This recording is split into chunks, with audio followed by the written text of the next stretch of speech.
Let me tell you about the most hardworking team on planet Earth. They work 24 hours a day, they do not take any breaks, and some of them don't even realize that they are working. Some members of this team prepare food, the other members transfer energy, and some of the members are responsible for breaking down the waste material. And together, this team is called as environment. So hi everyone, I am Katie Medhirta, your biology educator, and I welcome you to today's session on the chapter Our Environment, which is the most scoring as well as the easiest chapter of an entire class in biology syllabus. And in this one short session, we will cover all the topics right from basics till the advanced so that you can take any question head on. Now to help you out, definitely we will provide you with the class notes as well as DPPs absolutely free of cost. To get them, you simply have to click on the link in the description box below. That will take you to PhysicsWalla's app where you can find all the study materials absolutely free of cost. Now as you guys know, PhysicsWalla, it is the India's most trusted learning platform where quality education is provided at a very affordable cost. So if you are looking forward to boost up your preparation for your exam, this is the right time to enroll in the course now.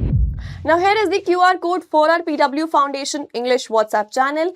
Make sure to join in by simply scanning this one so that you can get all the important mind maps, poll questions and the updates so that you can enhance your preparation. Now talking about the different topics that we will be covering today. Firstly, we will have an introduction to the chapter, followed by understanding ecosystem, what are the types and components. Then we will know what is the food chain and food web. Then very important, 10% law of energy transfer because many numerical based questions are asked from this particular topic. Then we will cover biomagnification and environmental problems. Let me tell you, all of these topics are very easy to understand. So please make sure that you remain attentive throughout the session. Now coming to the first term that we might have heard in a day-to-day basis is environment. What does an environment mean? Anything beta that is present around us is called as environment. So in some cases, we might have desert around us, somewhere there could be forest, somewhere there could be aquatic life, or even there could be some grasslands. So which means that the environment will vary from place to place, or as the area changes, the environment will also change. That is absolutely true. If you also notice closely, you will find that in each of these environments, the life forms are different. For example, the plants growing in desert are not the same as a plant growing in a forest. And likewise, the animals living in a forest are not the same as the animals living in aquatic life. Which means the life forms will change as the environment changes. Not only life forms, the non-living factors beta will also change as the environment varies. Now, what does that mean? The temperature of the desert will be different from the temperature of an aquatic area. And likewise, the temperature of an aquatic area will be different from the temperature of a grassland. Same goes for humidity, pH, rainfall, soil, etc. So, not only living factors but non-living factors are also varying as the environment changes. Now, let us pick up one particular environment such as a forest environment and try to study its components. But when we pick up one environment, we call it as ecosystem. Ecosystem is again made up of two words, eco and system. And whenever we talk about the term system, it automatically means that it has multiple components. It has multiple areas to study. So when I talk about an ecosystem such as a forest ecosystem, you will find that there are many living organisms that are seen over here. Such as you can see plants, you can see some ducks, deers, elephants, lion, birds. All of these are your living components. Apart from that, there are also many non-living components that are very vital for the functioning of this particular ecosystem. What are they? As you can see, water. There must be some soil. There must be the moisture and the pH of that particular soil. There must be some rainfall as well, humidity. All of these are the non-living factors. So to make it more scientific, I can say that an ecosystem typically is made up of two components, which are firstly the biotic components. And when we say biotic component, the term bio means life. So all of these components are basically your living in nature. They are living things particularly present in an environment. Now talking about the other kinds of factors, they are abiotic in nature. Abiotic, what can they mean? That they are non-living. And when they are non-living, this does not mean that they are not important at all. They also play a very important function, and if they are not present in a particular ecosystem, the functioning of this particular ecosystem will be hampered. Let us understand this with the help of an example itself. See beta, you see many plants over here. Hai na? There are so many plants, or I can say autotrophs present over here. That means the organisms that can prepare their own food. But how are these organisms supposed to prepare their own food? Definitely, they need some soil because there has to be water in the soil. So soil is also playing a very, very important role for them. Again, the atmosphere around them will also have some carbon dioxide. So they have to take carbon dioxide from the atmosphere. So all of these components that are present as non-living are also very, very important so that plants can photosynthesize. Now, once the plants have produced their food, the herbivores such as deer will feed on these particular plants and they will get some food or energy, I can say. Likewise, when the deers have eaten food, the lion will also hunt for deer and will ultimately eat the deer for its food. So you see that one chain has been established. One organism, firstly let us talk about autotrophs, they are dependent on the abiotic factors. So that means abiotic factors are very, very essential for the biotic factors to live. And likewise, the abiotic factors are also very, very dependent on the biotic factors so that they can function properly. So an ecosystem, you can say, is a particular system where there is codependency or interdependency of living factors on the non-living factors, or we can also reframe this as dependency of biotic factors on the abiotic factors and vice versa. So this is how an ecosystem is actually established. Now talking about the definitions, because they could be asked in your examinations as well, let us try to mark the important terms. All the interacting organisms, beta, the interacting organisms simply means the living organisms. They are actually talking about the living organisms. So you can also write biotic factors. Okay, they are talking about the biotic factors. All the interacting organisms in an area together with the non-living constituents. Now you know what is a non-living constituent. They are basically your abiotic factors in the environment form an ecosystem. Talking about abiotic factors, they are non-living factors or components that support the life in an ecosystem, such as air, water, soil, sunlight, temperature. Talking about biotic components, they are the living organisms or the living components that interact with each other in an ecosystem. Okay, for example, plant, animals, human, microorganisms. Yes, but microorganisms also. You do not see these microorganisms with your naked eyes, but they also play a very vital role. How do they play? We will understand it in the coming slide. So let us just star mark this particular point, that how are microorganisms also very essential in a particular ecosystem. Now you might have understood from the discussion so far that an environment will have multiple ecosystem, because as we know, as we go from area to area, the environment will change, right? So we can say the ecosystem at each place is different, and all these ecosystems together will comprise of an environment over here. So an environment will also have a desert ecosystem, it will also have an aquatic ecosystem, it will also have a grassland ecosystem, and it will also have a forest ecosystem. So an environment will have multiple ecosystems and all of them function very, very cordially with each other so that you see a beautiful life around you. And definitely all of them will have different biotic as well as abiotic factors in them. Now talking about the types of ecosystems, again very, very important but easy. There are two types of ecosystems that are usually seen. Firstly, they are natural ecosystem. When I talk about natural, you automatically can understand that natural term is derived from the word nature. So these are the ecosystems that have been designed by the nature itself. They are completely working on their own. There is no human interference. Let us see a river or a pond or an ocean, right? Or you can say mountain, deserts. They are all natural in nature. Nobody has gone there to design it. Nobody went up and designed the mountains. And once they are established, they are maintained by nature itself. For example, in forest, you don't go to take your food and feed it to the lion every day. The lion can hunt itself. Likewise, the plants in the forest can function themselves. You don't have to go and provide them sunlight, water, minerals, etc. So a natural ecosystem functions on its own. It is maintained as well as developed by the nature itself.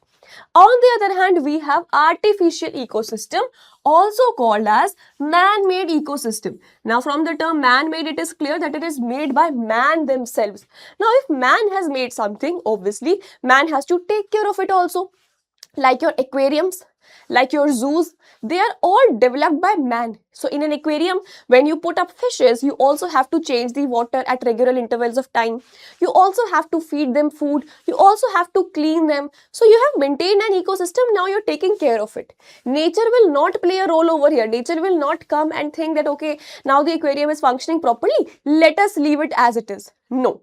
If you don't take care of it, the fishes will die, the ecosystem will collapse. Likewise, in your crop field, whenever you sow some crops, you have to take care of it. You put some fertilizer, insecticide, pesticides, and then you harvest those crops also. So all of the things are done by you. Gardens that you might have seen, parks that you might have seen, are all developed and maintained by humans. So they are artificial ecosystems. Now talking about the differences, natural ecosystem is formed naturally without the involvement of human beings. Nature can take care of it all. Ponds, lake, forest, river, desert, mountains are all of your natural ecosystems. Talking about man-made ecosystem or artificial ecosystem, they are formed due to human activities or human choices. And once the humans have formed, they will definitely take care of it to maintain them, such as zoos, parks, garden, fields, aquarium. Fields, basically that means your crop fields itself, right? So these are the different types of ecosystems. Now coming to what are the components of ecosystem. Ma'am, you just now told that the components of ecosystem will be these two, biotic and abiotic, which is definitely true, beta. These are the components of ecosystem. But now to understand it in detail, we have mentioned a beautiful flowchart over here that what are the components that you usually see in an ecosystem. The first component that you see are definitely the biotic components. Biotic again means living components, okay? And then we have abiotic components that will also define that particular ecosystem. They are non-living but also very, very essential. Let us better firstly talk about the abiotic components because they are very easy. And once we study them, we will be almost done with the abiotic components. So what are the abiotic components that you can usually find in a particular ecosystem? There will be air, okay, water, then you have soil, wind, rainfall, temperature. Again, temperature will be one or the other way maintained by sunlight only. Then you have pH of that particular area. All of these are abiotic components, absolutely essential as well. So the biotic components, which are very important, biotic components in any ecosystem will be of three different types, okay? They will be producers, they will be consumers, and there will be decomposers. So whether you go in a desert ecosystem, forest ecosystem, grassland ecosystem, aquatic ecosystem, you are going to find all these three biotic components: producer, consumer, and decomposer. Now furthermore, consumers are divided into three different categories. They are primary consumers, then you have secondary consumers, and finally you have tertiary consumers. Not to worry if these terms are sounding very overwhelming to you, we will understand this with the help of a diagrammatic representation. But firstly, we talked about a biotic component that is called as producer. So producer, from the name itself, it is clear that it is going to produce something. And what is that production going to be? It is going to be food, definitely. So over here is a diagrammatic representation. Firstly, we have plants, we can see. Now, beta, you know that plants are autotrophic in nature, and since they are autotrophic, they can prepare their own food as well. So since they are able to produce their own food, they are actually the producers. They are actually the producers in any ecosystem because they can produce the food and provide it to themselves also and provide it to other organisms also. So they are the producers. They are the producers that will help the food to be eaten by themselves and to other organisms. So they are producers. Now, but once the food has been prepared, there is a rabbit that comes and eats these particular plants. So this rabbit is consuming the food that is being made by the plant, or we can say the rabbit is consuming the plant. That means it is a consumer. Correct? It is a consumer because it is consuming the food. Now, after some time, a fox comes and hunts for the rabbit. So, fox is consuming the rabbit. That means it is also a consumer over here because it is consuming the food that is rabbit. Then after some time, a lion comes and hunts for the fox and eats the fox. So, lion is also consuming the fox. So, you see, all of these are consuming the food. They are not preparing it on their own. So, they are called as consumers. So these are your consumers. The other type of biotic components that are seen in an ecosystem, they are consumers. Got my point? But consumers are also divided into primary, secondary and tertiary that we particularly saw in the previous slide. Talking about primary consumers, all of them are consumers only. Talking about primary consumer, beta, you see over here this particular rabbit has feed on the plants. It consumed the plant. So it is called as primary consumer. Why is it called primary consumer? Because it fed upon the producer. So we will call this as to be a primary consumer because it has its feed on the producers or basically the plants. So this is the primary consumer. Now the organism that eats the primary consumer will be called as a secondary consumer. This will be called as a secondary consumer because it obtained its food from the primary consumer. Likewise, the organism that feeds on the secondary consumer will be called as a tertiary consumer. Why tertiary? Because it fed on the secondary consumer. So these are basically the three different classes that you have studied for consumers: primary, secondary and tertiary. And this sequence has to be very, very well understood so that there is no confusion left. Now, I hope all of these terms are clear. Producer, consumer, the types, and now we have decomposers. Beta, what does decomposer mean? See, decomposers, if you have studied the chapter life processes from the previous videos, you must have understood saprophytic nutrition. So, saprophytic nutrition is the kind of nutrition in which organism feeds on dead and decaying matter. So, beta, those saprophytes are actually decomposers only. So, decomposers, I can also write that they are saprophytes. They are saprophytes and they show, you can say they show saprophytic nutrition. Saprophytic nutrition, okay?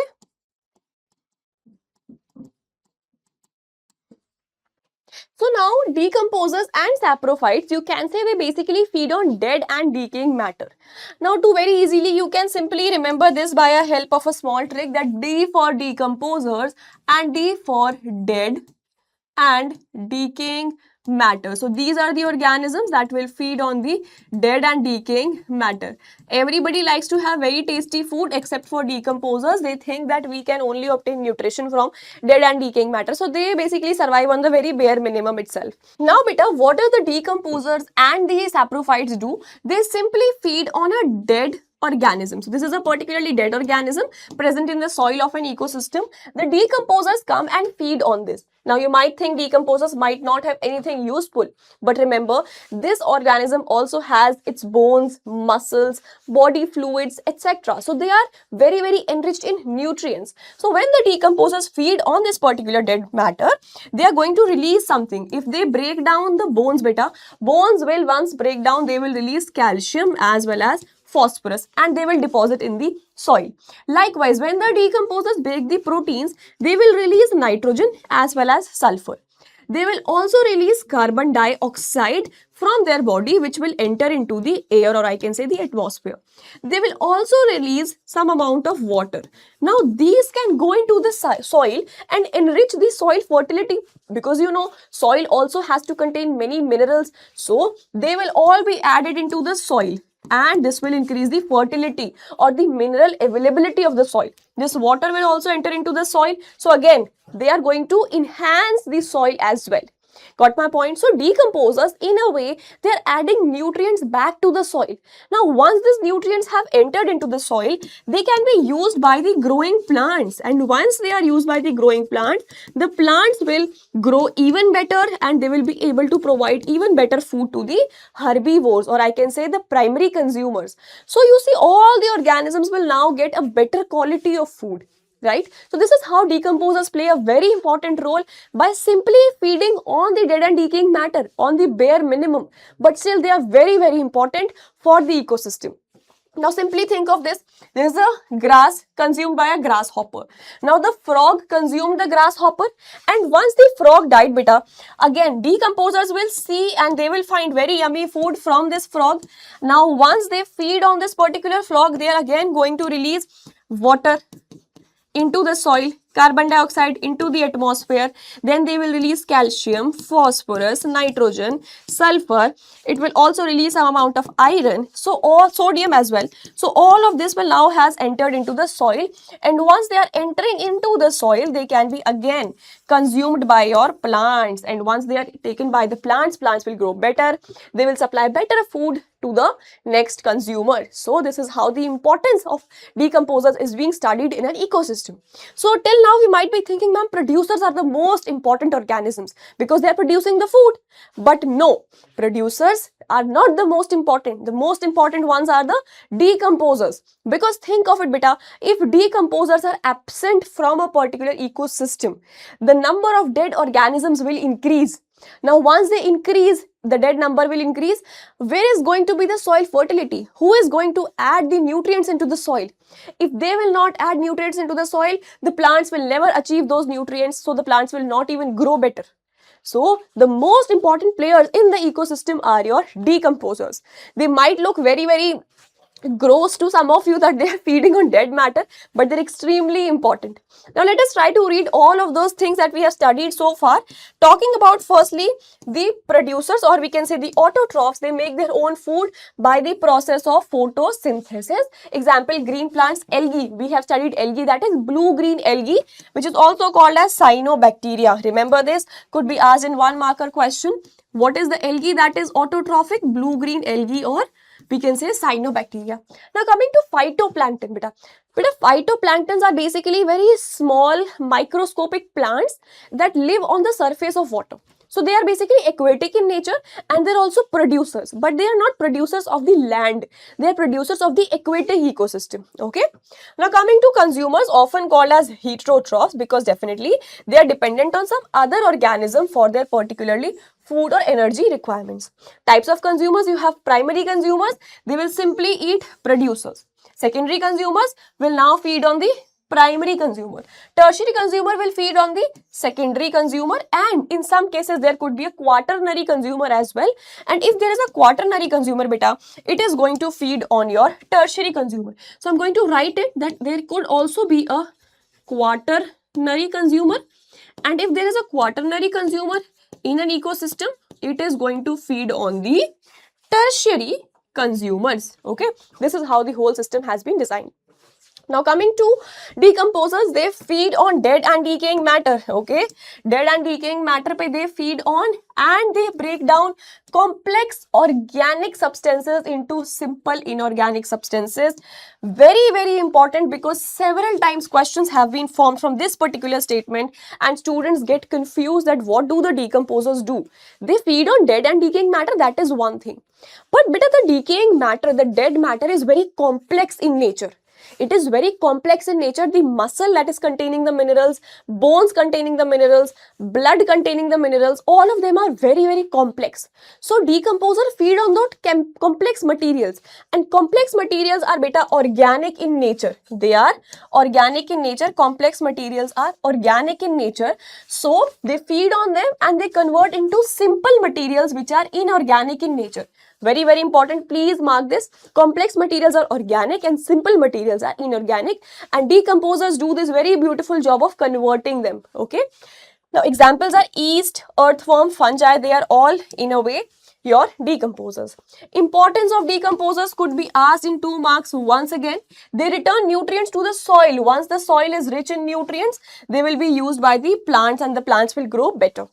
Without decomposers, nutrient would not be recycled and the food chain would be disturbed. The food chain would be disturbed and it will not function properly. So these are the very important points that you can make a note of. Now coming to the functioning of an ecosystem, firstly we have producers that will make their own food using sunlight, carbon dioxide, water, minerals. So basically they are dependent on the abiotic factors.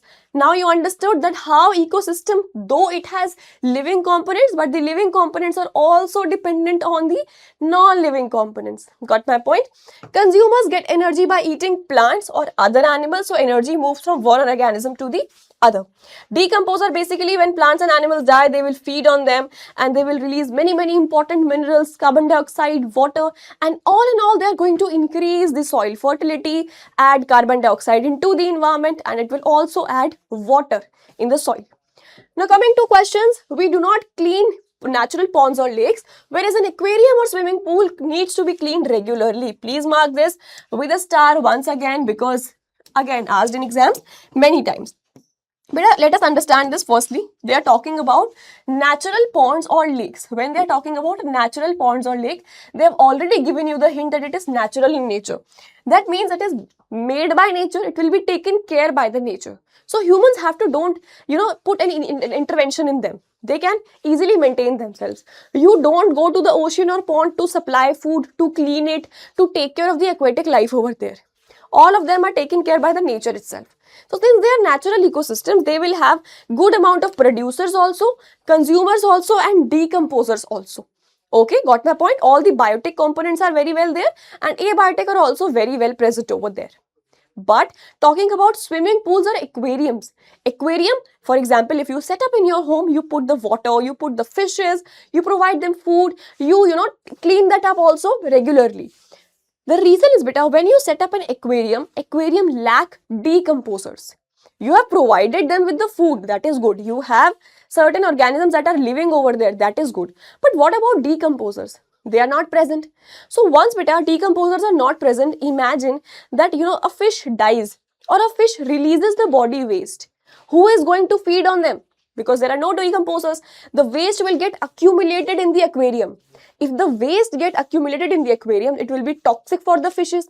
The fishes might die. The environment might not be very clean, right? So all the waste material produced in the aquarium is left as it is.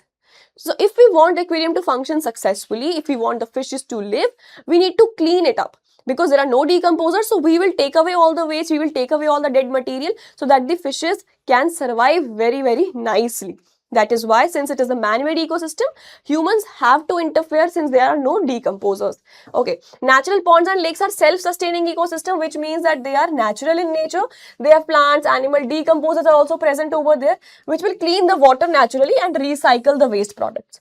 But an aquarium or a swimming pool, since it is man-made ecosystem, it is artificial ecosystem, and it does not have enough decomposers. Since there are no decomposers, the water will not be cleaned, the waste material will not be break down. Therefore, you have to clean it regularly so that you can remove all the dead material, any dead fishes if present. Okay. Now coming to again very important question, what are decomposers? Give two example and state how they maintain a balance in an ecosystem. Three parts of the question, again very, very important. What are decomposers, beta? You know decomposers are all those organisms that basically feed on dead and decaying matter. They feed on the dead and decaying matter, but again, even though they feed on dead and decaying matter, they will break down what? They will break down complex organic substances into simple inorganic substances. Please mention the highlighted point because this will help you in scoring marks. This statement particularly has also been asked in a form of MCQ, in form of assertion reason as well. And students get a lot of confusion in solving those particular questions because complex organic and simple organic nobody remembers.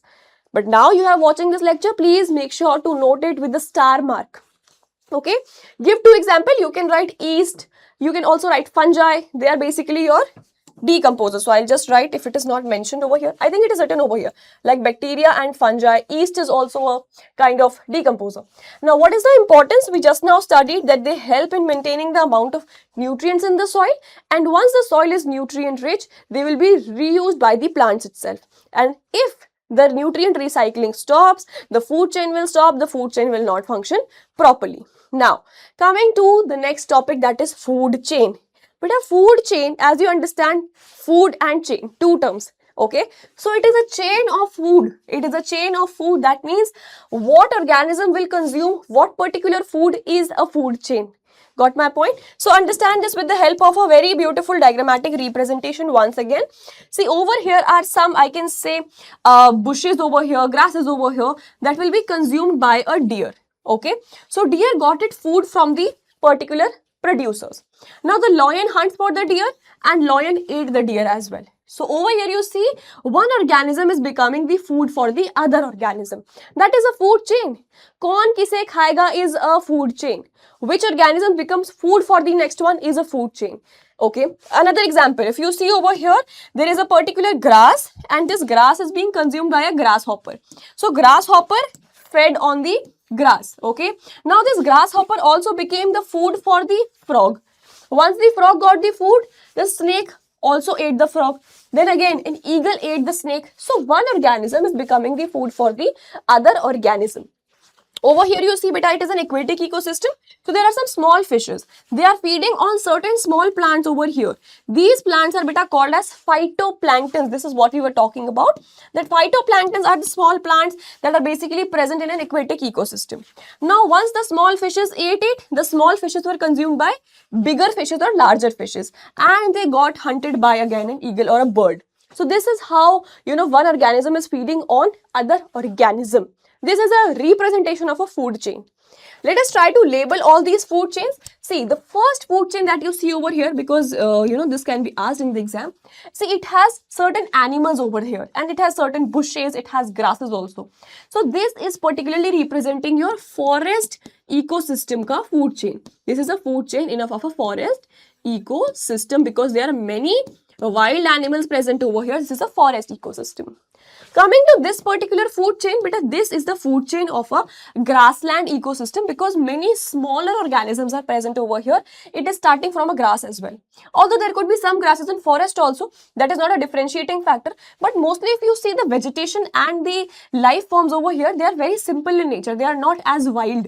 So they are basically representing your food chain of a grassland ecosystem. Please make a note of it, beta. They can be simply giving you a diagram in the exam and asked for you to label it.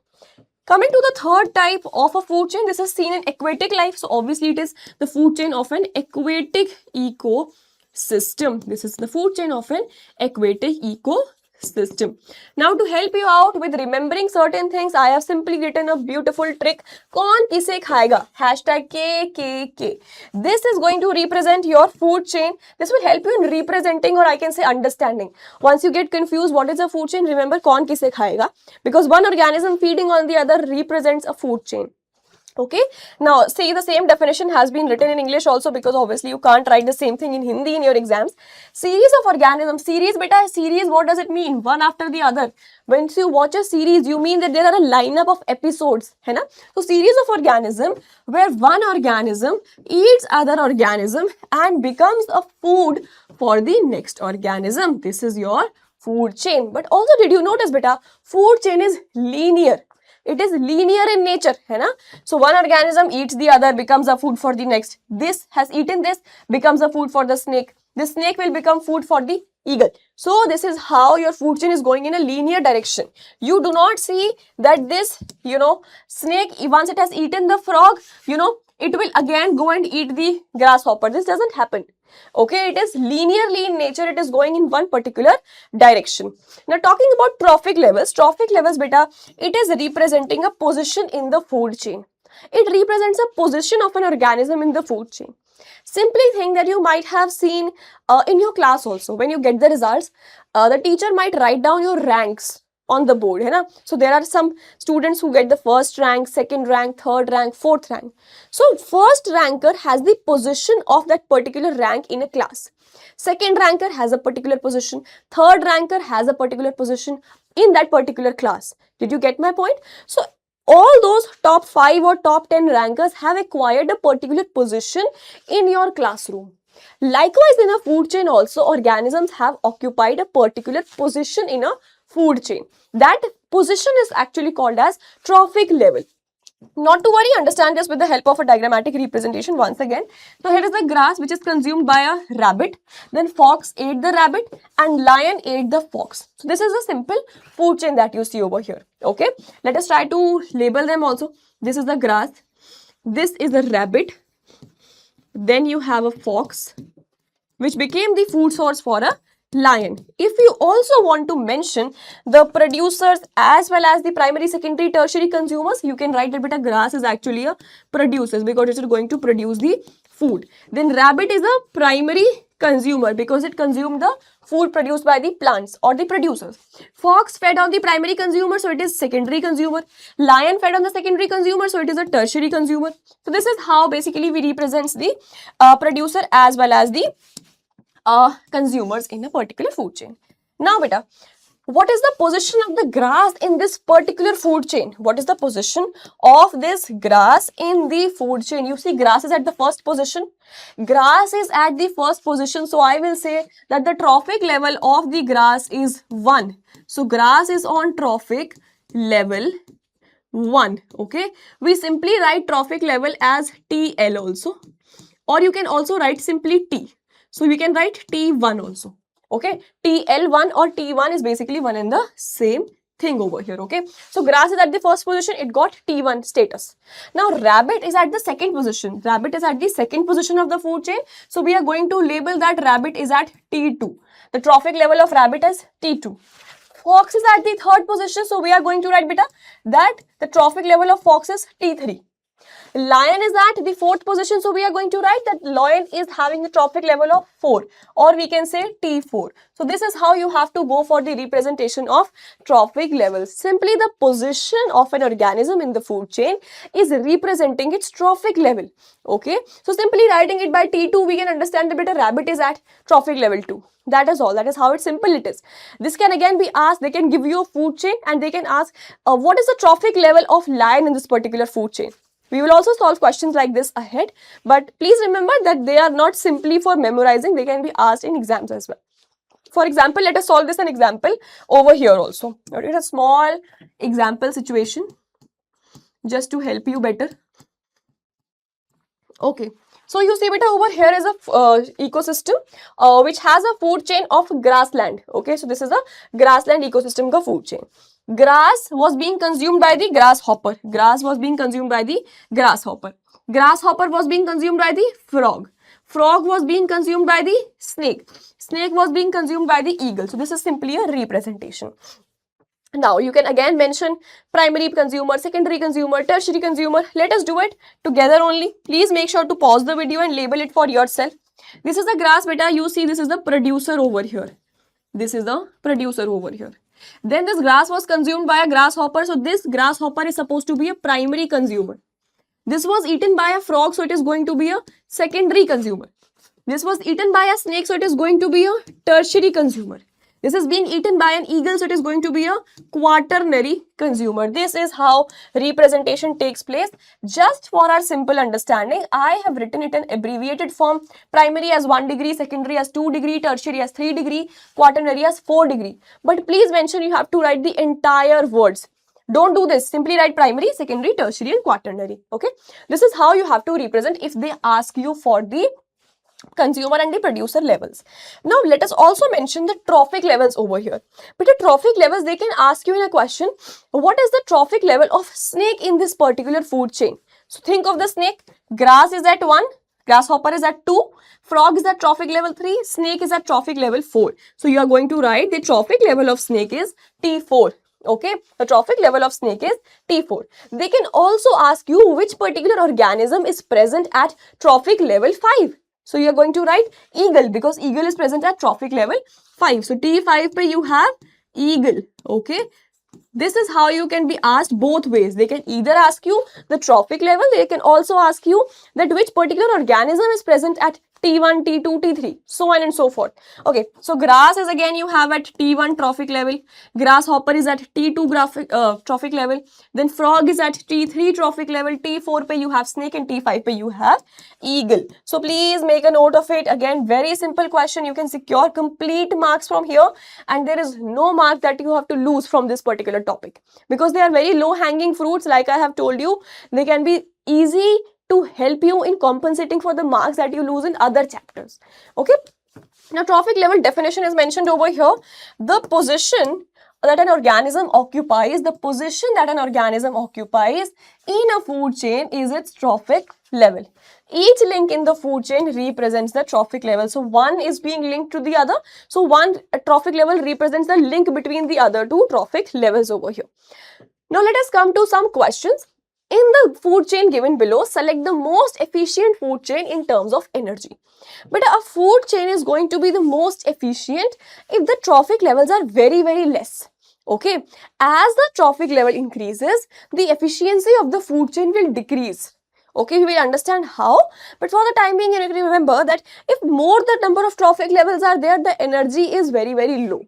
So, smaller the food chain, the best is the energy efficiency over there. Okay, so see, over here you have to choose the smallest one, the one that has the smallest, we can say, trophic levels. Over here you see beta how many trophic levels, T1, T2, T3, T4. So it is very, very inefficient.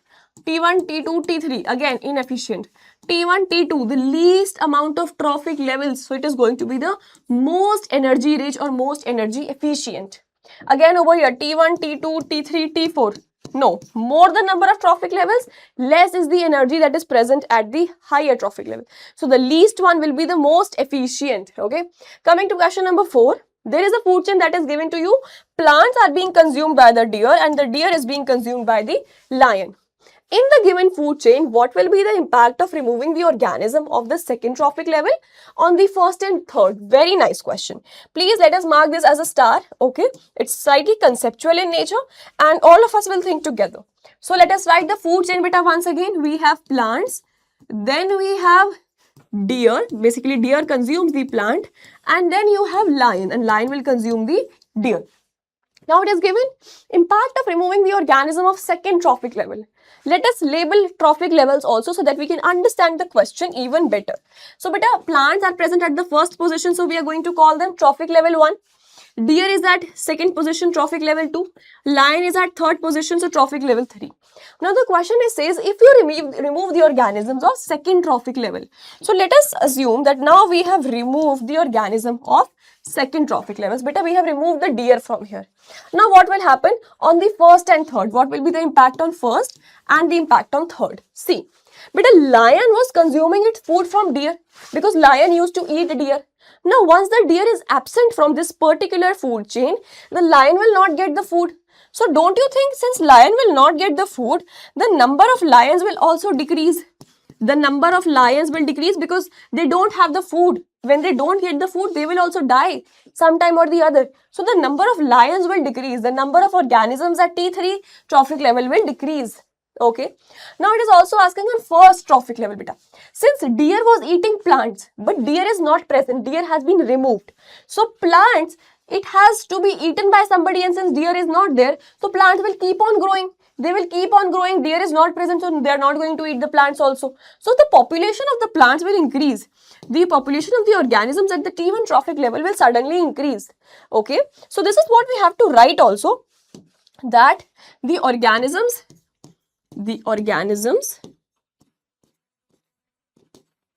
at T1 will increase because nobody is going to eat them, and the organisms at T3 will decrease. At T3 will decrease in number also, we can write, hai na? It will be better to write in number. Because T3 organisms now don't have enough food with them, so they are going to decrease in number. They are also going to face starvation. They are also going to face hunger. So they are going to die. So please make a note of it. Very important question, very beautifully asked in the form of a food chain. Okay, they are not asking you directly, but they are giving you a small case study and then you have to answer. Okay. Now coming to the next concept, that is 10% law of energy transfer. Please mark this, very important, favorite topic of boards. Every year you find one question from this particular topic. Every year, okay? Because there are numerical based questions that come from this topic and students generally face a problem in solving them, okay? So 10% law of energy transfer beta, what does this law say? Okay, firstly understand this as a plant. Okay, now plants are autotrophic in nature. But beta, do you know these plants, since they are autotrophic, even though they have lot of sunlight available with them, of all the sunlight that is coming on the earth, plants acquire only 1% of that sunlight. Do you imagine that? Plants only use 1% of the sunlight that is available to them. So no matter how bright or sunny day it is, plants only have the capacity of using that one particular percent of that overall sunlight situation. Okay, so that is how firstly the plants acquire light. Out of so much light, only 1% has been utilized. Okay, so we see beta, we see that over here is sun, and from the sun, plants have utilized only 1% energy over here. Okay, now beta, they have used that 1% energy over here, and once they have used that energy, they are going to prepare their own food. So once they have prepared their own food beta, what they are going to do, they will use maximum of that energy from the food for their own functions like reproduction, respiration, any other maintenance process. They are going to use 90%, and they will only pass 10% to the next trophic level. They will only pass 10% energy to the next trophic level.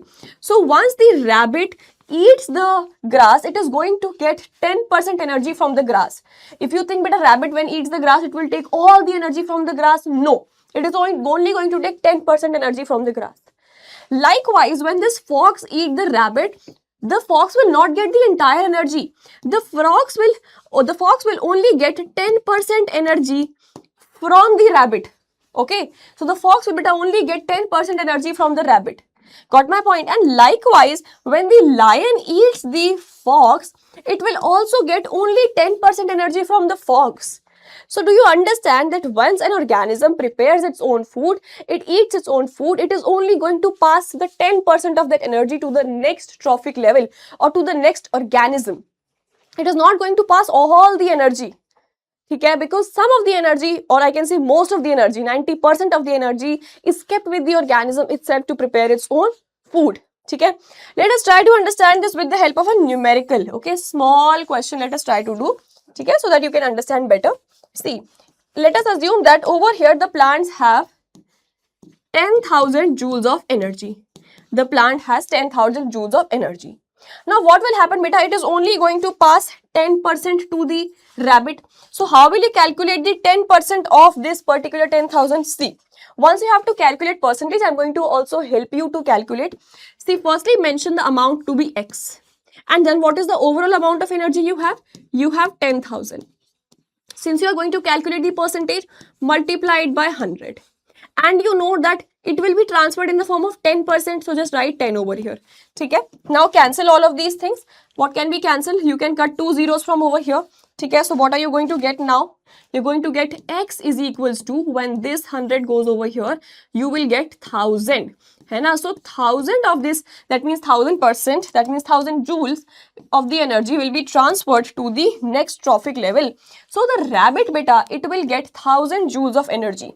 Now rabbit has got 1000 joules of energy once it has consumed the grass. Got my point? And again, this rabbit will also transfer 10% of its energy to the fox. So how can you calculate? Again, mention x by, what is the total amount of energy? It is 1000 into 100, because you are calculating the percentage, is equals to 10%, because 10% will be passed on.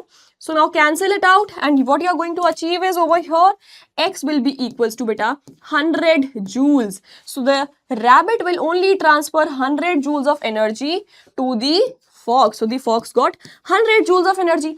Now once the fox has been eaten by the lion, again only 10% of the energy of the fox will go to the lion. So how are you going to calculate the 10% of this? X by, overall there is 100. So just mention 100 into percentage, that will be 100 is equals to 10. So you can cancel them out, and what you are going to get beta? X is equals to 10 joules only. So now the lion will get beta only 10 joules of energy. Okay? So every organism is passing on beta only 10% of its energy to the next trophic level. This has passed, again 10. Okay, this has given 10. This has been given. So do you see that overall, when the energy passes to the higher trophic level, the energy amount keeps on decreasing. The energy amount keeps on decreasing because firstly the plants had how much energy beta? They had 10,000 joules of energy, which is very high. The rabbits got less energy, 1000 joules. Fox got only 100 joules and the lion got only 10 joules. So as the number of trophic levels increase, as the organism is the most highest in the food chain, it will receive the least energy. It will receive the least energy. That is why it is being said that lower the number of trophic levels in a food chain, more energy is present in the food chain. But if you keep on increasing the trophic levels in the food chain, the energy will decrease. And जो organism सबसे highest पे होगा, it will receive the least energy. So the food chain will not be efficient. Got my point? So that is why we say that most of the food chains have either trophic level 4 or 5 max. 5 though it is not usually seen, only 3 or 4 is the max that you see in most food chains. Okay, because once the trophic level increases, the energy is less in the highest trophic level. So this is how you have to mention once the question is being asked. Now this is a very beautiful trick, beta. This is a very beautiful trick for you to understand that how questions can come. Okay, just to make things easier for you, I have mentioned down a trick so that you can simply know this and solve questions very, very quickly. So beta, now just to understand things better, what we have done is simply made a small representation of a food chain of how energy passes. It moves from the producer to the primary consumer, to the secondary consumer, to the tertiary consumer. That is how it takes place. Got my point? Now, since the question can be asked in many tricky ways, what can they do? For the 10% law, they can sometimes give you the energy present at the producer level. Okay, or they can also give you the energy at primary consumer, or whatever level they are giving you. They will simply ask you to calculate the energy for the next trophic level. So that is a very simple thing to do, because you know that once there is X amount of energy, 10% of it will be going to the next trophic level, then the 10% will go to the next, and 10% will go to the next, just how we did in the previous example. Okay, so it is very simple. If they are asking you to calculate the energy in forward direction, you simply have to divide by 10. You simply have to divide by 10 at each particular trophic level. Okay, if we are giving you this particular food chain asking energy at primary, secondary, tertiary, divide the value by 10. Okay, for example, if this has 100 joules, just divide by 10, you get 10 joules. Okay, divide by 10, you get 1 joule. Divide by 10, you get 0.1 joule. So this is how you have to simply mention if it is asking you in the forward direction. But beta, question can be very, very tricky. They don't give you such simple things. What will they do? They will give you the energy at this particular trophic level. So let us say they give you the energy at this particular trophic level. Now they will ask you a particular food chain has this energy at the tertiary consumer level. Now what will be the energy present at primary consumer level? So what are you going to do? What are you going to do in this case? Because you don't know how to go in reverse direction. Beta, simply multiply it by 10. Simply multiply the value by 10. As you go behind at each step, multiply by 10 at each step or each trophic level. So what are you going to do? 1000 into 10 you will get 10,000, and 10,000 into 10 you will get 1 lakh. This is how you're going to calculate. Simple representation, nothing tough. Got my point? Now, just to make things easier for you, I have also taken a next question in the next slide. So, what will happen over here? Let's go. Firstly, over here, this is a trophic level T1, T2, T3, T4 in a food chain. Okay, now they are saying the trophic level 1 has 1000 joules of energy. It has 1000 joules of energy. What will be the energy at T2, T3 and T4? Just to calculate that, beta, divide it by 10. So once you divide it by 10, so you get 1000 by 10, you are going to get it as 100 joules. So 100 joules of energy will be present at the trophic level 2. Now for this trophic level to be at present at 3, you are going to simply do 100 joules divided by 10 once again. So you are going to get 10 joules of energy at the T3 trophic level. Now to calculate a T4, take this over here, 10 joules divided by 10 joules or divided by 10, it will give you 1 joule of energy. So see, this is very simple. If you go in forward direction, you simply have to divide by 10 in each case and you are going to get your particular answer. Okay? This is how you go in the forward direction. So at each trophic level, now you have easily calculated the energy. But what if they have given you the energy at T4 level and they are asking you to calculate at T3, T2, T1? What are you going to do now, beta? You're simply going to multiply. So for 10,000 joule at T4, if we have to go at T3, you're going to multiply it by 10. So you will have 10,000 joules. And for this to go at T2, you will again multiply by 10. So you will have 1 lakh. Okay.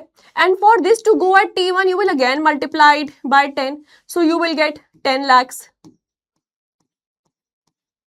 this is how you're going to calculate. This is a very simple mechanism by which you can calculate things. है This is very simple to understand also, so that you can be, easily remain free from a lot of hassle that you have to keep on doing. Okay? This is how you have to simply mention, and not to worry, we are also going to solve some questions just coming up. Now let us try to read the same things what we have studied so far. Just this is the main definition, but here are certain points that are important for you to understand, so I've mentioned them. Flow of energy in a food chain is always unidirectional, beta. It is always unidirectional, that is, energy is going to flow from one direction to the next over here. For example, that energy over here you see is going from the grass to the rabbit, from the rabbit to the fox, from the fox to the lion. It is not that the grass is asking the rabbit to give back the food, or the rabbit is asking the fox to give back the food, or the fox is asking the lion to give back the food.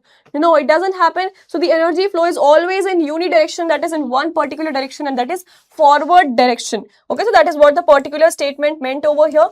Then green plants capture only 1% of all the sunlight that is made available to them, and that is used to convert into food energy. 1% of the sunlight, or basically you can say 1% of solar energy, because sunlight is responsible for giving solar energy. So it is one and the same thing.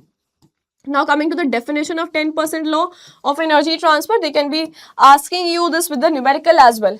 Only 10% of energy, is transferred to the next trophic level, and the remaining 90% of the energy is used by the particular organism in life processes such as digestion, growth, reproduction, etc., and for the life maintaining processes. So only 10% is being given to the next particular trophic level.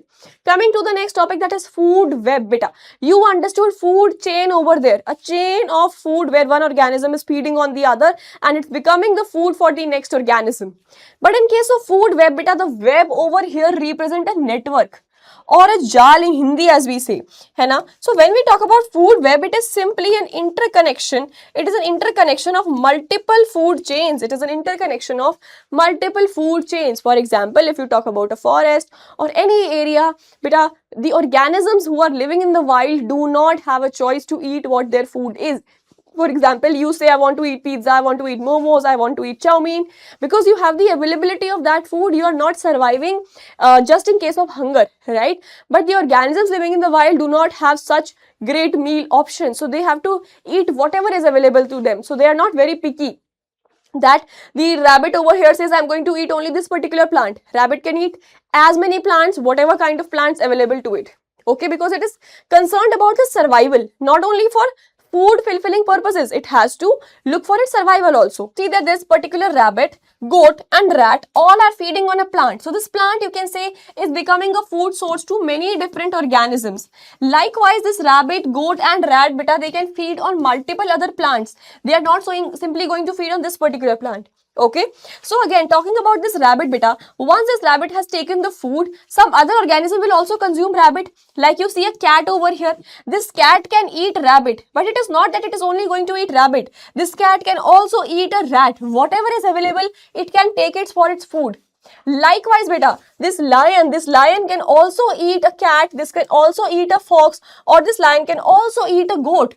So one organism is feeding on multiple organisms, fox, cat, goat. Likewise, cat is also feeding on multiple organisms. Rabbit is also feeding on multiple plants. So one organism feeds on many other organisms. So which is why a chain-like structure is now being established. It is not that one organism is only going to eat a specific organism like you see in a food chain. And let me tell you, ideally in nature a food web exists, okay? Because one organism has to feed on different organisms for energy sources. So in nature, what we are going to find, more likely food web which are interconnected food chains only. Got my point? Again, this slide is very important because differences between food chain and food web are several times asked in your examinations. Let us try to read the points one by one. Food chain is a single pathway, beta. Single and linear pathway because it is flowing from only one direction in a straight manner. Each organism depends on only one source of food, like over here. This organism is dependent on grass. Fox is dependent on the rabbit. Lion is dependent on the fox. So there are not several options. Okay, one organism is dependent only on the other particular single organism. It is less stable because disturbance at one trophic level affects the whole food chain. Let us see how, beta, so that you can understand it better. Let us see if a fox is dead in this particular food chain. Now, since fox is dead, beta, lion will also not get its food because lion was eating the fox. So, lion will not get the food, lion will also decrease in number, lion will also start dying. But on the other hand, beta, rabbit was being eaten by the fox. So, since fox is absent, rabbit ki ho gayi balle balle. It is not going to be eaten. So, it will be present in so many numbers. The number of rabbit will suddenly increase. So, it will become very unstable because there is disturbance at one trophic level and the whole food chain is now affected. Okay. Energy flow is limited to one path. Only in one direction the energy is being flowing. Now, talking about food web, beta. Food web which is interconnected of many food chains, it has different pathways of energy flow. Energy flow can take place in multiple directions over here. Organism depend on more than one source of food, like you saw in the picture also. And a lion could eat a fox also, lion could eat a cat also, and lion could also eat a goat. So these are the multiple food options available for a particular organism. Okay, so food sources, food options are very diverse. It is more stable because of availability of alternative food sources. See how over here, beta. Let us say about lion. If by some reason a wild cat dies, so this lion can feed on the fox also. This lion can feed on the goat also. So ऐसा तो नहीं है that once the cat died, the lion will die out of hunger like over here. It is more stable because the lion has many other food options also. So it is going to survive very easily. Energy flow occurs through many pathways. There are multiple pathways through which energy flow takes place. Now talking about some question. Question number 5 is an assertion reason type. The question says food web is a network of several food chains operating in an ecosystem. Absolutely correct, because food web is actually a network of food chains. Okay, which is correct. So I'm going to tick mark this one. Food web decreases the stability. No, beta. Food web actually increases the stability, because wherever there is food web, there is going to be more stability, as there are so many number of organisms and one can feed upon multiple different food sources. So your reason happens to be wrong. So the question says over an assertion reason is right, reason is false. So assertion is true but reason is false. Option C will be the correct option over here. Question number 6 says, in the following food chain, again, only 2 joule of energy was available to the peacocks. So, 2 joules of energy was beta available to the peacocks. How much energy would be present in the grass? Very nice question. This is what I was talking about. How much would be present at the grass level? So, if you have to calculate at the grass level, you in one way have to calculate the energy at these trophic level also, so that you can go up to the grass level. Okay, justify your answer. Let us see, beta. So now, beta, they have given you the energy at one particular trophic level. Labeling it also T1, T2, T3, T4 and T5. Now you have to go in reverse direction, right or no? You have to go in reverse direction because you have to calculate the energy level present at the grass or energy present at the T1 level. So we are going to simply use our simple trick that we have to, when go back, we have to multiply by 10. So multiplied by 10, beta, you will get 20 joules at T4 trophic level. Now multiply this by 10 also again. So you will get 200 joules at the T3 trophic level. Then multiply this value by 10. Multiply this value by 10. You will get 2000 joules of energy at the T2 trophic level. And now multiply this by 10. So you will get 20,000 joules of energy at the T1 trophic level or at the grass level. That is how you can simply calculate without any confusion. A very beautiful representation, beta. Just going backwards, multiplied by 10. Multiply that particular value by 10. Okay. Now, next question says, construct a food chain of 4 trophic levels. We have to construct a food chain which is made up of 4 trophic levels comprising of the following. So, they have given you all these particular organisms and you have to make a food chain by arranging them in the right sequence. So, let us try to rewrite them firstly. First, we have beta plants over here. So, plants are going to be the producers. So, the trophic level 1 be occupied by the plants. Then we will have rat, because rat is the snake, but a snake will come and eat the rat over here. So this is a snake and which will be ultimately eaten by a hawk. This is your next trophic level in the food chain. So I think we are done with the first part, beta. We have now constructed a food chain over here using these 4 organisms. Very good. Okay. Please mention them to be T1, T2, T3, T4. T1, we have T1, T2, T3, T4. Just for our convenience, we can mention all of these things over here. Okay, now let us see what is going to happen in the part B of the question. 20,000 joules of energy was transferred by the producers to the organism of second trophic level. Wow, so nice, because they are not simply giving you the direction key which is giving to which particular organism. They are giving beta that this is the particular energy, transferred by the producers. So this energy is going to be transferred by the producers to the organism of the next trophic level.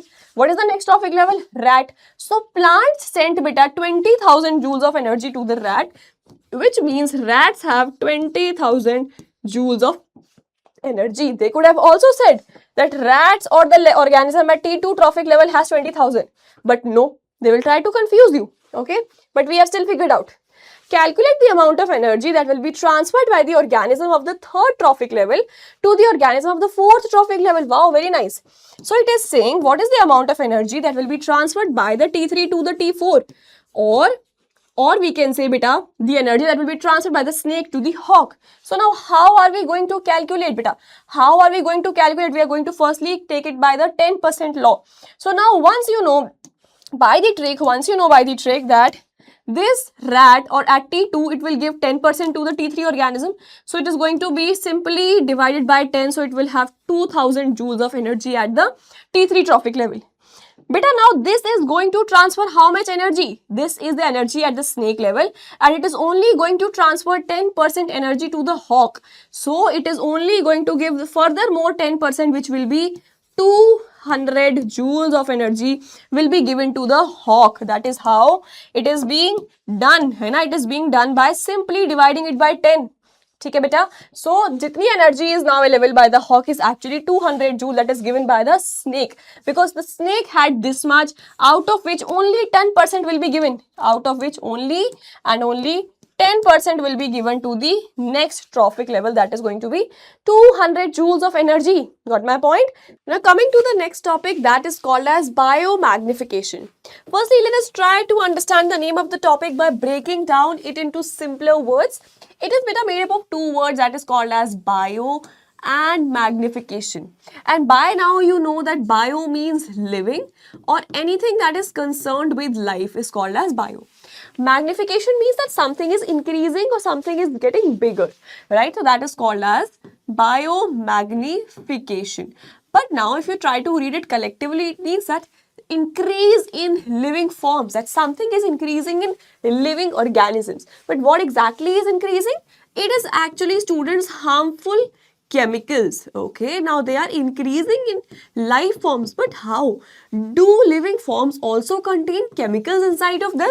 That is true, you heard it right beta, because in one way or the other we are surrounded by chemicals.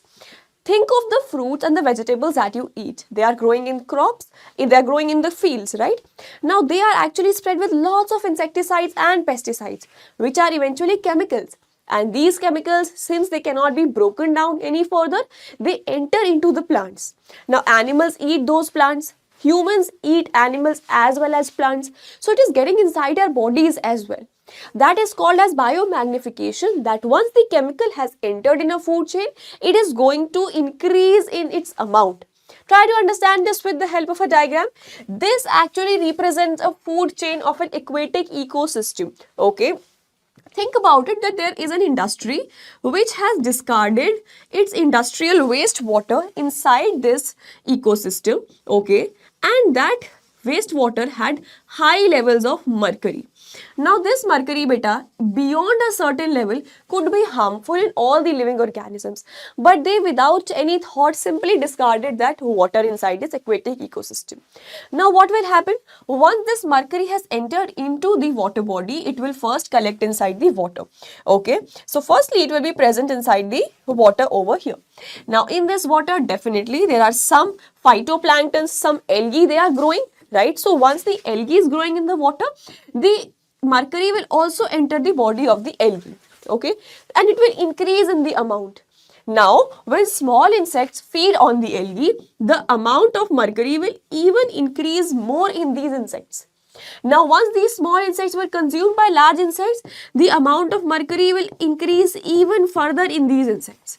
Likewise, when these small fishes feed on the large insects, the amount of mercury will further keep on increasing. Okay. Now, once these small fishes were actually consumed by large fishes, the amount of mercury increased even more in these large fishes. And ultimately, when these large fishes were being consumed by humans, the amount of mercury in human bodies was even more than the large fishes. Or if you even observe closely, beta, you will find that over here, as the trophic levels are increasing, you also see that the amount of mercury at each trophic level is also increasing, right? Because it entered into the food chain, and now at each trophic level it is getting accumulated. Which means it is ikhatta hona, right? So at each trophic level you are seeing that the concentration of this harmful substance is increasing. And ultimately humans, which are at the topmost level in any food chain, humans beta, they acquire the topmost level in any food chain. In that case they have the most amount of these harmful substances. तो humans की तो बेटा वाट लग चुकी है. Which is why it is even recommended that whatever fruits and vegetables that we eat, they should be thoroughly washed, because they are sprayed with insecticides and pesticides in the crop fields, and since they are not degradable, they enter the plant bodies, or on the surface of the plants they could be present. So if you wash it thoroughly, there is a slight chance that you can avoid these chemicals. But since some activities are inevitable, they enter into the soil and they enter into the water, no matter how much you try to avoid them. That is how biomagnification works. So simply now let us try to read the definition, which could be asked in a 1 or 2 marker question. Biomagnification is the increase in the concentration of toxic and non-degradable chemicals in the organism at each trophic level of a food chain. They are non-degradable as written over here. Non-degradable means something that cannot be broken down. If something cannot be broken down, it is definitely going to accumulate. Okay.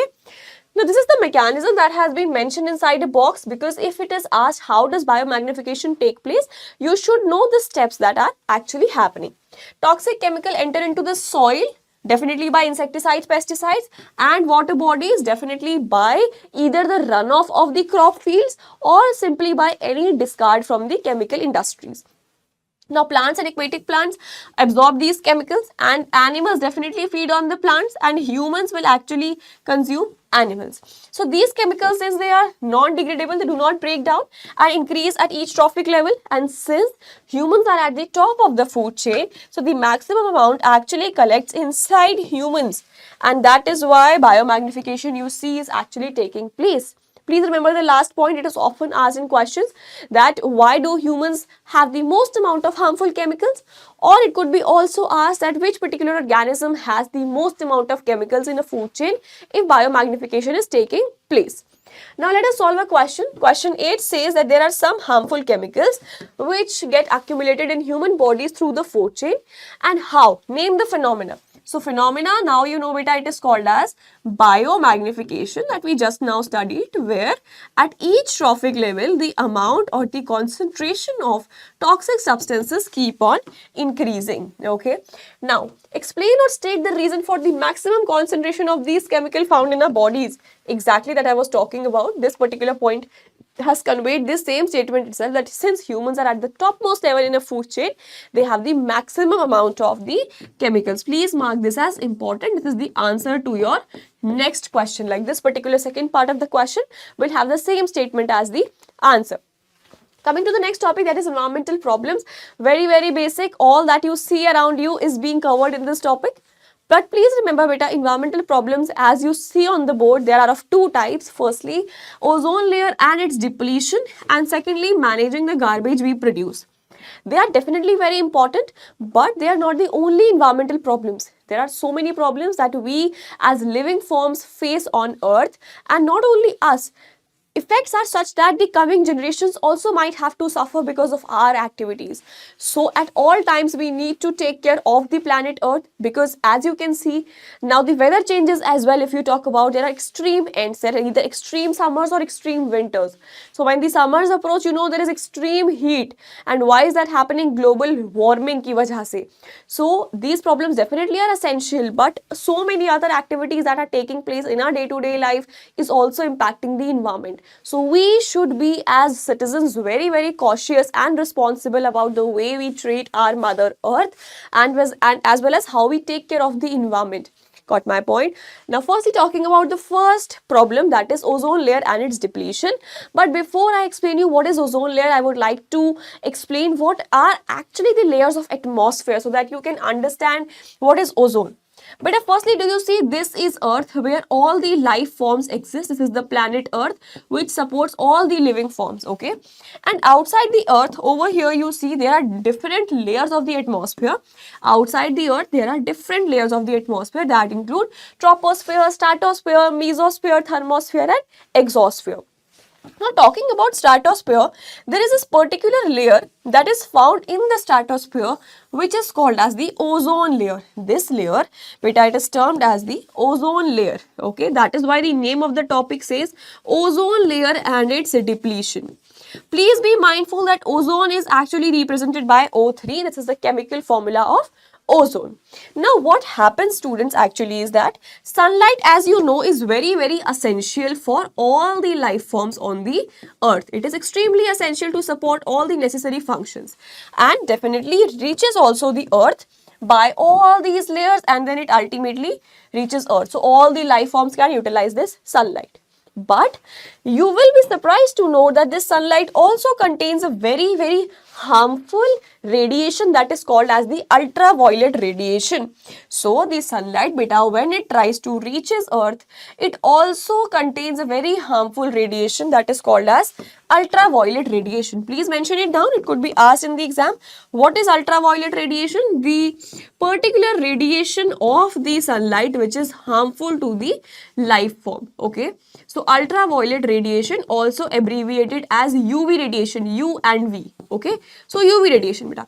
Now this UV radiation we don't want on earth, because if this comes to the earth, it can cause a lot of damage to the living forms. Like it can cause skin rashes, skin burn, cataract of the eyes. It can also cause skin cancer. It can also deplete the quality of the plant so that they are not able to photosynthesize now. So there are a lot of harmful effects of UV radiation that we can see if they enter the earth. So this, protective layer that you see around, this particular ozone layer, beta, it traps all the UV radiation that comes from the sun. So whichever UV radiation now tries to come and touch the ozone will quickly absorb it, and ozone will not let the UV radiation enter the earth. But over the span of time, what exactly is happening? That because of human activities, beta, this ozone is getting depleted. It is getting thin in nature. It is becoming thin, that is called as ozone hole, and because of which you can easily see, since it will be very thin, ultraviolet rays of the sun which are harmful will be able to reach the earth and cause health issues to living organisms. So that is why the name of the topic means ozone layer. What is ozone layer and how it is getting depleted, how it is decreasing in amount, and what are the effects that it can cause. Okay.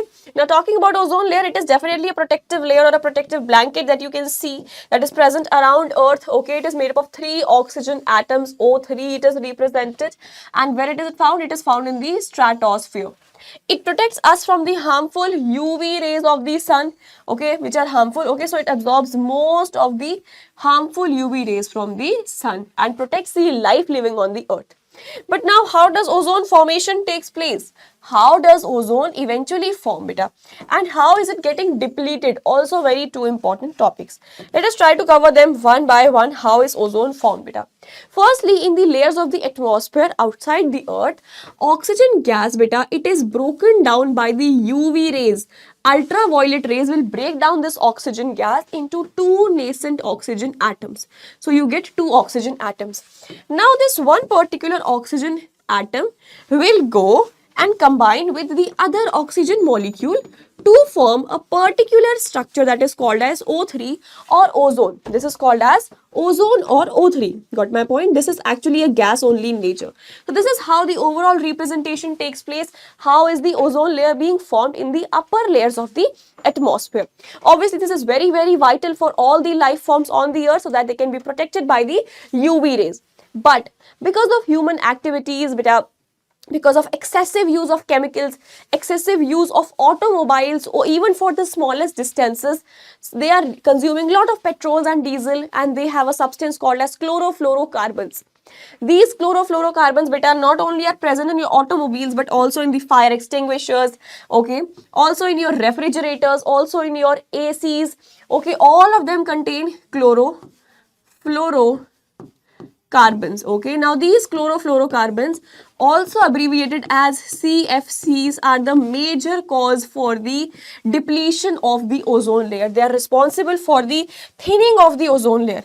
Now, what do they do, beta? Since humans on planet Earth are using all of these substances which release a lot of chlorofluorocarbons, so these chlorofluorocarbons, they now reach to the stratosphere. Okay, beta, they now reach to the stratosphere. Okay, and what exactly happens is when they reach in the atmosphere is, see, these chlorofluorocarbons, they will be broken down by your UV rays. So CFCs will be broken down by UV rays into chlorine atoms. And once this chlorine atom is formed, beta, it is extremely dangerous. It is extremely dangerous. Why? Because it is responsible for breaking down the ozone layer. So it destroys the ozone.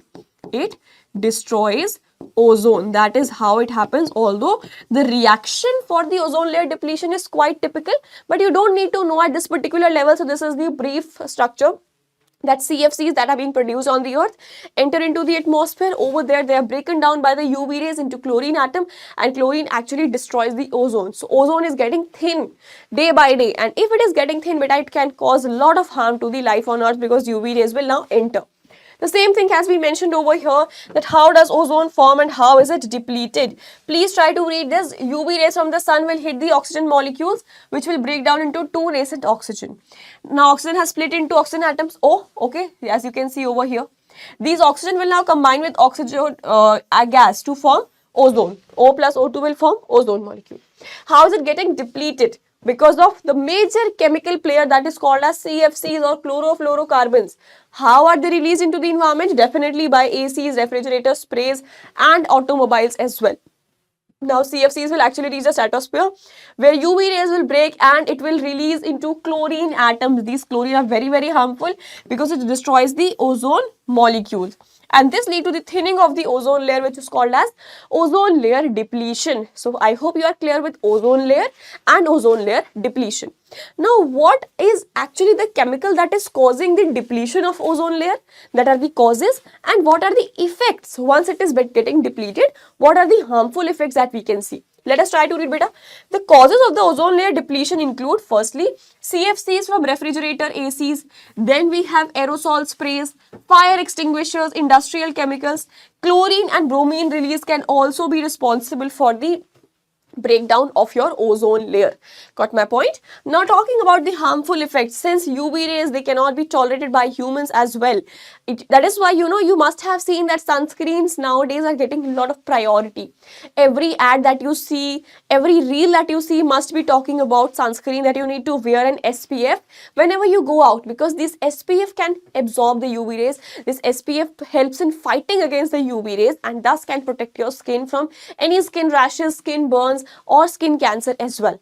So UV rays will reach the earth once it is getting depleted, which it counts skin cancer, can also cause eye damage called as cataract. Hindi mein you must have heard motiyabind, that is cataract. Damage to crops, definitely harm to aquatic life and weakened immune system.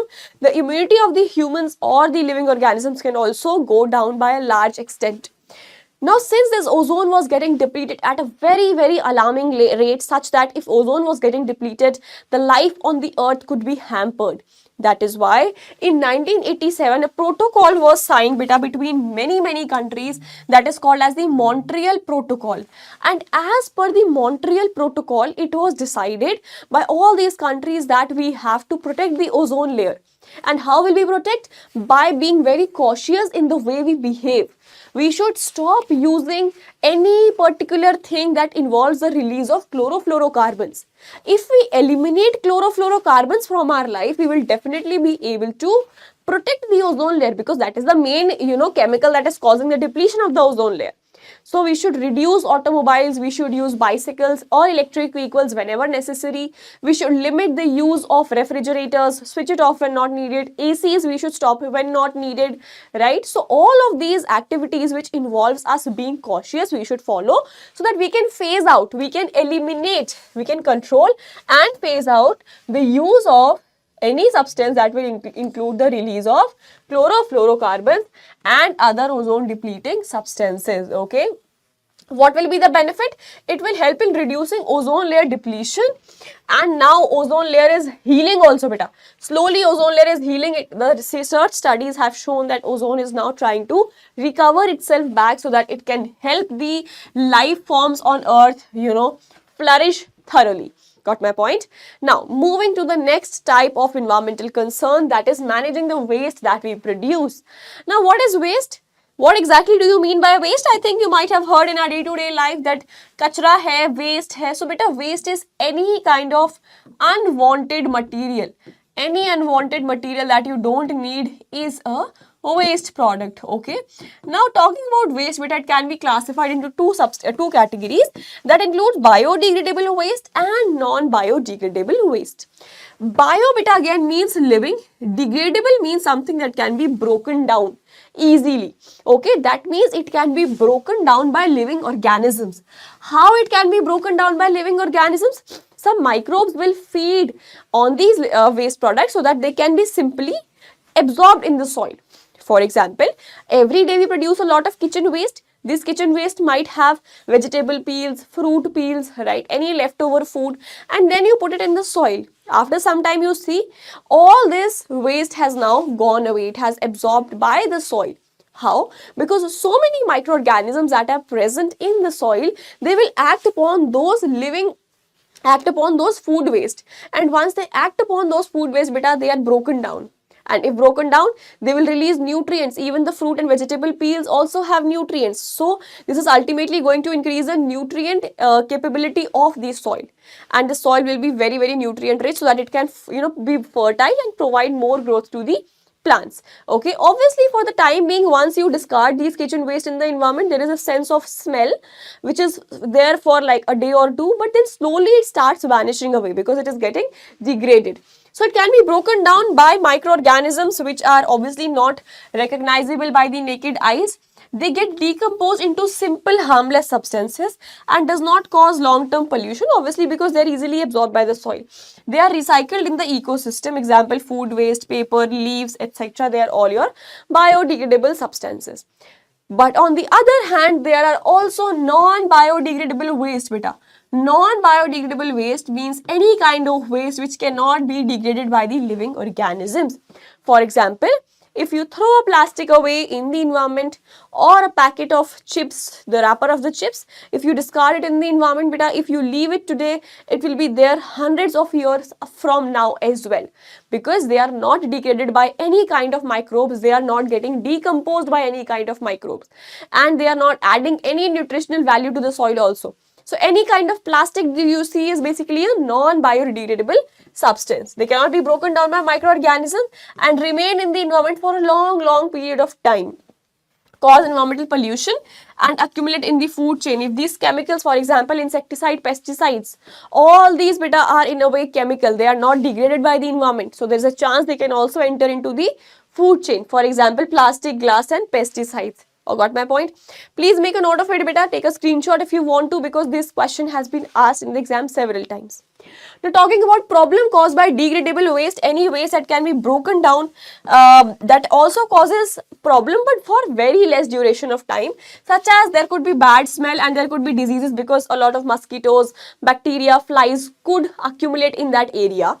Leads to the growth of harmful microorganisms, releases methane gas causing air pollution. These are certain problems. Now, non-biodegradable waste definitely causes long-term and even more harmful effects than the biodegradable wastes. Okay. Now, in accumulation of the food chain, this is responsible for biomagnification because any insecticide or pesticide could enter, है ना? Any insecticides or pesticide could enter the food chain and cause biomagnification in the food chain. It harms animals as well as aquatic life. As you saw, like mercury, if it enters the water body, beta, it can also cause contamination of the water bodies. And if fishes over there are growing for a very long period of time, there is a possibility that they could even vanish out because that mercury has caused poisoning in the bodies now. So which also brings us to the topic that we need to be very cautious about the waste that we produce, and we should be able to manage that waste very properly. Okay, obviously we understand in our day-to-day activities all the waste elimination is not possible. You cannot completely avoid plastics no matter how much you try. Definitely you can be sustainable, you can go for jute bags, you can go for things that avoid plastic or recyclable plastic, which many companies also nowadays do, right? But still, in one way or the other, there is plastic that is being present in the environment. So if we are not able to eliminate a particular waste completely from our life, we should try to dispose it well. We should be taking care of it well. For example, a small activity that all of you can do from now onwards is that firstly try to use jute bags whenever you go for shopping, or a cloth bag. Okay, this will be helpful because every time you go out, you don't need to purchase any kind of plastic bag, or you don't need to ask for a plastic bag from the shopkeeper. But let us say because of any reason there was a sudden thing that you found to buy, please try to reuse that particular plastic bag, right? We all have many plastic bags at our home. So if you're stepping out and you know that you might require plastic bags, please carry it if you have it at your home so that you can avoid. This is how small steps will change the environment. If any distance is walkable, please try to walk or use a bicycle or an electric vehicle, but do not use automobiles unnecessarily. Okay. Now, how do we dispose waste? Beta, firstly, it is 3R strategy. All of us might have heard it from our very younger classes, which basically means reduce, reuse, and recycle. Firstly, reduce the waste. If it is reducible, well to go. And then you have to reuse. For example, you are using plastic bags, so you can reuse it more than one time as well. And then recycle. For example, papers could be recycled. Some days plastics are also being made which are very recyclable. So we should follow this particular strategy so that we can avoid waste accumulation in the environment. Then we have a method called as composting. You must have seen your parents or your grandparents doing this quite often in your homes, that whatever fruit peels or vegetable peels are generated from your kitchen, they are not waste as such because they have a high amount of nutrient still present in them. So what do? We simply in a place of soil, you simply discard all these fruit waste, vegetable waste, and then cover it with a layer of soil. Since beta these waste are degradable, they are biodegradable waste, they can be acted upon by the microorganisms. So the microorganisms present in the soil will act on these waste, they will break it down, and all the nutrients will now enter into the soil. So now the soil fertility has increased, and once the soil fertility has increased, beta, what will happen now? It will be able to provide more nutrients to the growing plants, and the plant life will flourish. Then talking about beta non-biodegradable waste, beta, plastics, metals, containers which are made of glass, they are not easily degradable by the action of microorganisms.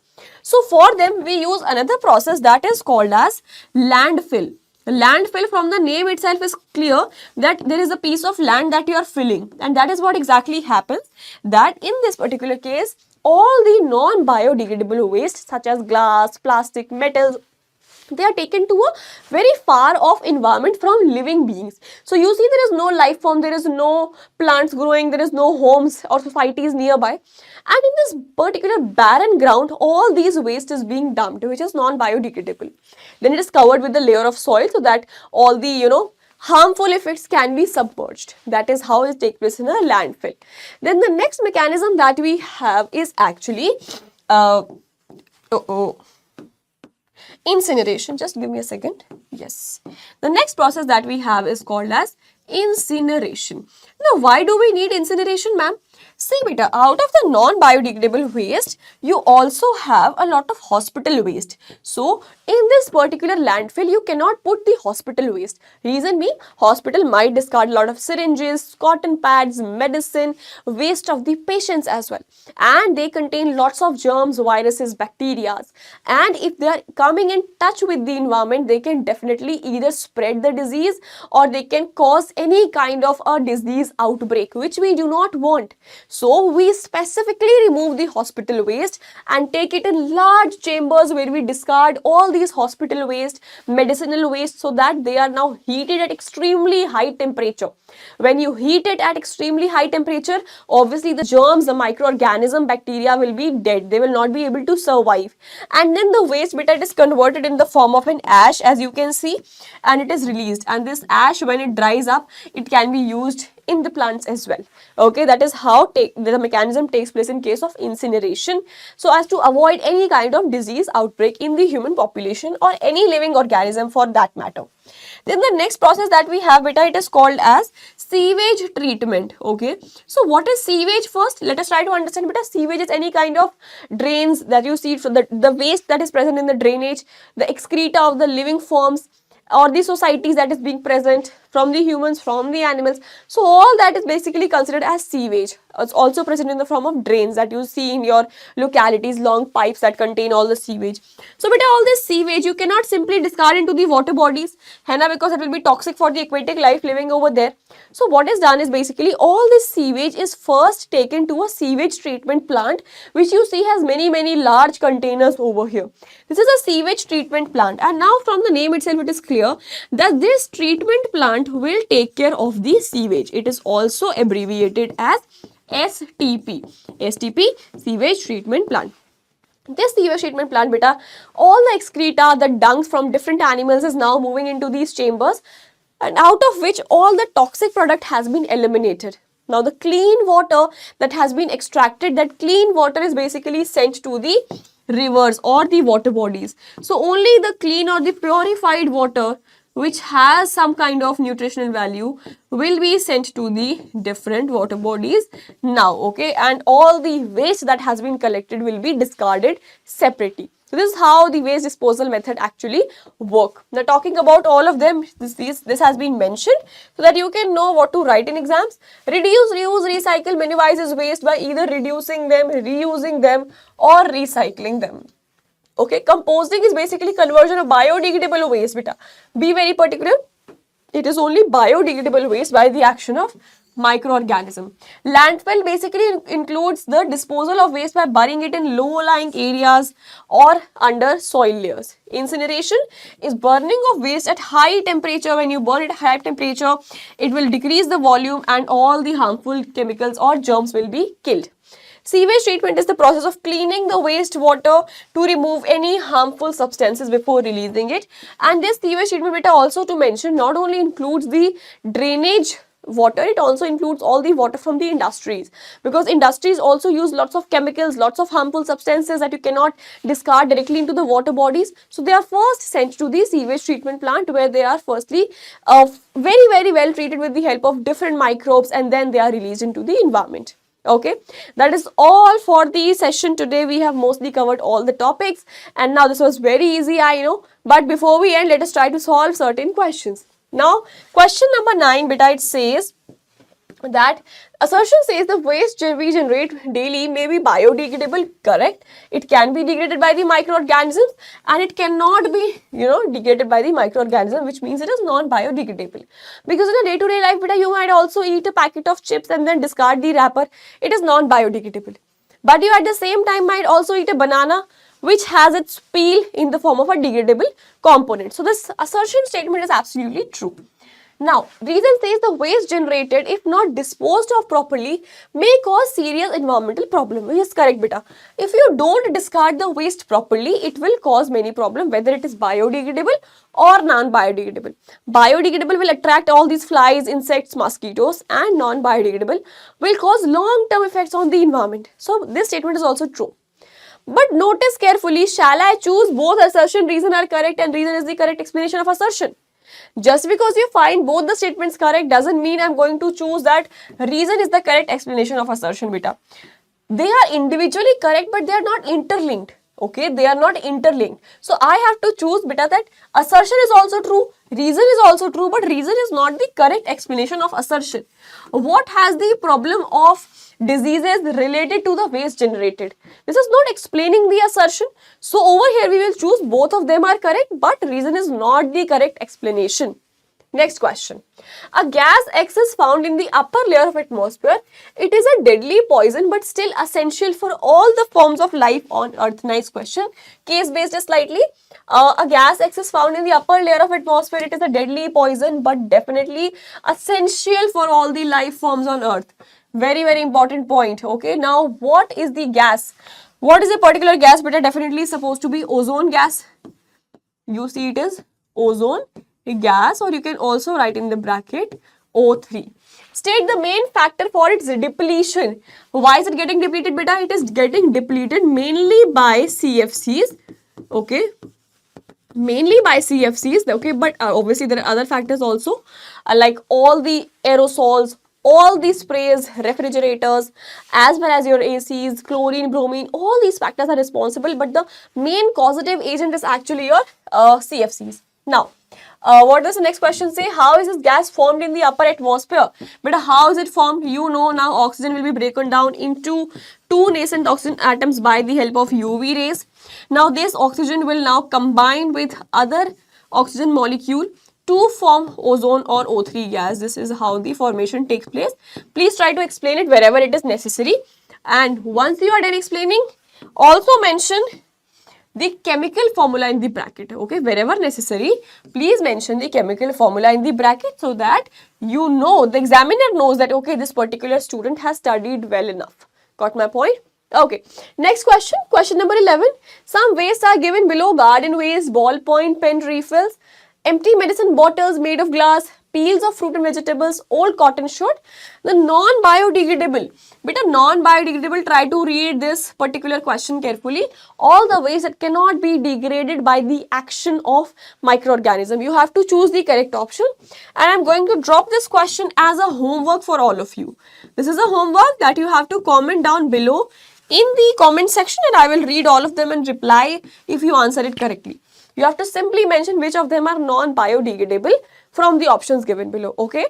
Now that is all for the session today. I hope you found it useful. Although it is very easy, please try to remember the things very easily so that you score good marks from this particular chapter. If you still have any doubts left, please let me know in the comment section below and I will get back to you in resolving all of them. Till then, beta, take care of yourselves. Thank you so much for watching. Stay hydrated, eat well, and I will see you in the next session. Bye-bye.